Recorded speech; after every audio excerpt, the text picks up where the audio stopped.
Hello, ladies and gentlemen. This is Michael Tackett here with his superly handsome and cool brothers.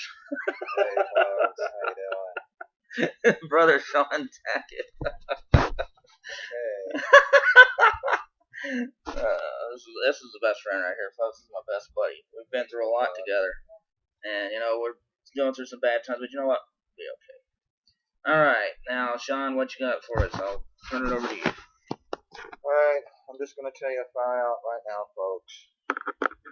Bernie Sanders, you are making a big mistake if at the end of all this, you're going to get behind Hillary Clinton. A big mistake. Because number one, a lot of your voters, it's even in the new Rolling Stone issue, where you talk about a lot of West Virginia voters are not going to vote for Hillary. And Right. That's going to be a lot of people who are not going to do this. But you know what, Bernie? You think, well, when we go to the convention, the Democrats and everything, they're going to give us this, they're going to give us that, they're going to give us this, they're going to give us that. Really? You really think so? You really think after all as much stuff that you have been talking about how bad they are, you honestly think they're going to just roll over for you? I don't think so. Because I got some real interesting facts for you here, Mr. Sanders, and I hope and pray you run as an independent. Listen to this. This is from usuncut.com. 5 times Debbie Wasserman Schultz violated DNC rules and stacked the deck in favor of Clinton. And this is an older story. It's from December 20th, 2015, but I still think it pretty much pertains to what's going on today. Number 1, scheduling primary debates to garner as few viewers as possible. DNC chair Debbie Wasserman Schultz had taken lots of heat from scheduling only 6 Democratic primaries compared to the Republicans' 12 for scheduling in the times traditionally known for low TV ratings. Exactly. That they didn't want to hear your message, Bernie. They didn't want your real message of working for the middle class and stuff to be heard. Number 2, grassroots Clinton-filled offices co-located at DNC offices. In a recent Vice News report, reporter Peter Volker described seeing firsthand how the Clinton campaign had rented a campaign office within the local Democratic Party in Nevada, a crucial early primary state. Indeed, both the Clinton-filled office and the Carson Democratic Party listed the same address.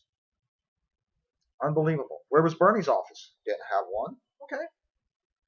Next up, dismantling Bernie Sanders' campaign over one staffer's mistake. The most obvious example of DNC favoritism toward Hillary Clinton was Friday, back at that time, snafu that began with the Bernie Sanders campaign defending itself against allegations of cheating and ending with Sanders filing for a federal lawsuit against the DNC and accusing the party of sabotage against his campaign infrastructure to help Hillary Clinton. I mean, that was just such bull crap, and it was just, all made to make Bernie Sanders look bad. Number 4, DNC finance chair caught raising money for Clinton.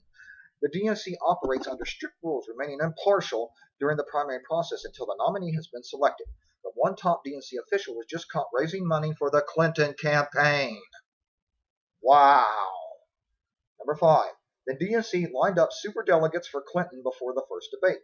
The DNC has helped the Clinton campaign subvert the democratic process by going around the vote and courting party bosses, also known as superdelegate, to preemptively win the nomination before all 50 states have held their primary elections. That is so much bullcrap, it's not even funny. And you're like, well, Sean, right now, though, Hillary Clinton has enough numbers and stuff to win the nominee. No, she don't. No, she does not. Not pledged delegates. She's not pledged delegates. No, she does not. No. But what about superdelegates? Nope. They don't vote until July 25th. No, but you don't understand, though, Michael. She doesn't even have the superdelegates. Well, what do you mean, Sean? She doesn't have the superdelegates. From Tom Paine, blogspot.com. Tom and Paine. Hillary Clinton and the DNC superdelegate fraud. It was and is a complete fabrication. Another way of putting it would be a fraud initiated by Clinton and the DNC and unfortunately aided and abetted by 2 ignorant AP reporters and others like the CNN who don't know or maybe don't care that they were being snookered and simply swallowed what was thrown at them. It was, wait just a minute, sorry. If people who would actually think or actually reporters would check the DNC rules regarding the use of superdelegates, especially there has only been one time one time in the history of the Democratic Party that superdelegates ever casted a vote, and that was 32 years ago in 1984. And even when it was to affirm the candidate who won the most pledged delegates in the primaries. Because of the moment, all those superdelegates claimed by Clinton don't actually exist in terms of real votes.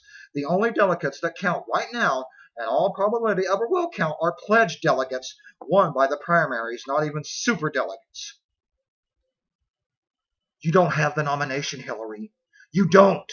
Superdelegates don't count. They haven't counted in the last 32 years.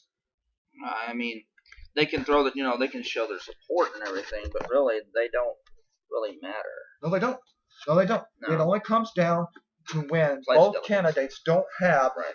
they can't, win the magic number. Yeah. Hillary, you're not the nominee. You're just not. You're not the nominee. No, the media wanted to call it this early, which I think just shot the media. You can hate Bernie Sanders, but even cry bullcrap on this. Because this is just not right. I've never seen them want to aggressively, after 2008, when a lot of Democrats, including superdelegates, were running away from her like the plague. Yeah. Because of some of the radical, and I'll put some articles below you may want to read, especially about some of the racist things that Hillary and Bill said about Barack Obama. So, in 2008, she wasn't good enough, but now she is. Yeah. So when people say you're just jealous because the DNC don't think Bernie Sanders is good, because he's an outsider. So you guys don't get it. If Hillary was the actual outsider, let's say it was her, who spent her whole career in Vermont, who did all the things that Bernie did, and started talking about the middle class and how Wall Street was screwing everybody, and Bernie was the big establishment, favorite, then the same thing would be happening to Hillary that was happening to Bernie. Can I say just? Let me tell you something, Bernie. And you actually think the Democratic National Committee is going to get behind you? Those people that they elected for you on their little committee or whatever it is, I guarantee you within 2 months they will fire every one of them. Yeah. They just will. They're just doing this to keep you quiet, Bernie. Don't back Hillary. Run as an independent. Get with Jill Stein. Run for the Green Party. The Democrats are going to screw you over, Bernie. Don't let them do it. I mean, I would, and I agree with a lot of people, I would much rather see the Democrats than Republicans in office when it comes to a lot of, especially on social issues. If you're like transgender or, African American and stuff. But, there's a lot of corruption in the DNC that's made me just rethink, because you're just sitting there like, well, okay, the Democrats are a lot cleaner than the Republicans. Then you start watching all this and you're like, whoa. And then you see some of the bigots in the Democratic Party. So. And in fact, Michael, just to show you, it's not over. Hillary Clinton is not the nominee. Why don't you tell them how many actual, real pledged delegates both people have? Yeah, this is on Google. All you have to do is just Google it, actually. And you'll see it on many websites. It's actually, Hillary Clinton has 2,203 and Bernie Sanders has 1,828. Now, does Hillary have more pledged delegates than Bernie? Yes, she does. There's no denying that. But she doesn't have enough to win the nomination. No, for everybody who don't know, the actual number needed is 2,000. Let's see, what's the number needed? 2,383. That's the number needed. She's still over 100 short. And with the last primary finishes, even if she wins Washington, D.C., she still will not have enough delegates. No. So she's not the nominee. No, it's just, I will say this. This is one time I really do agree with a lot of Bernie supporters. Well, I agree with them on some things, but this I really agree on. The MSNBC, CNN they're not different from Fox. CNN more of an independent butt kiss, moderate. They lean a little bit more Republican, but they're Hillary supporters. And MSNBC is the biggest cheerleader of Hillary Clinton if there ever was one. It wouldn't be a surprise to me if you saw Rachel Maddow at a private meeting with Hillary. If you get the drift. That's how much she seems obsessed with Hillary. And like I said, I know a lot of people are scared for Trump winning, and I agree. But the thing is that if we really do believe in a democratic process, if we really believed in an honest government, what good are we if we just say, well, you know what, we'll vote for the Democrats just because this guy's a nutbag? I mean, so that's what I struggle with. I want to vote for the lesser of two evils. But from the Republicans' point of view, they're like, well, we're the lesser of two evils, so you guys come back and say you're the lesser of two evils. What are we supposed to do? I mean, I did Anti-Man that way one time. I tried to shame him into, voting for the Democrats, and boy, he really got onto me, and I was like, you know what, I look back at that and go, he really had a right to do that. Because he was just like, I'm going to vote for who I want, and if I don't want to walk in step with a lot of people, I won't. So, I think we all need to just take a step and look at both of them. And what I get tired of is people saying that a third party can't win. If every single decent person who got tired of politics being corrupt band together and voted for a third party, that would be more than enough to defeat the Democrats and the Republicans nominee. Jill Stein could easily win. Or if you're a right-winger, you could have Gary Johnson, which he's not a real libertarian, but you get the ideal, that if you wanted somebody besides the establishment status quo, you could have it. You just have to want it bad enough. You have to get out of your familiar comfort zone. But Bernie, get out of the Democrat Party. They don't want you. They don't want you.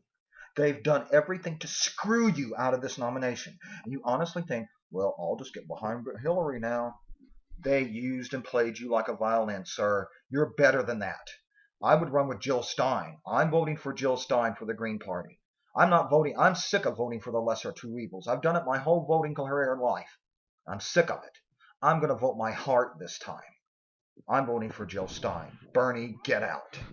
And, my comrade, my good friend, Evil Justin, I'm going to give you a shout out, buddy. He's been saying all along that he didn't like Bernie because he's like, you know what, he's just going to bow down to Hillary.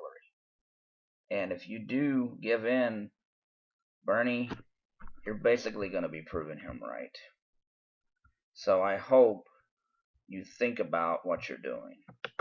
Because if not, then you are exactly what my buddy Justin said you were.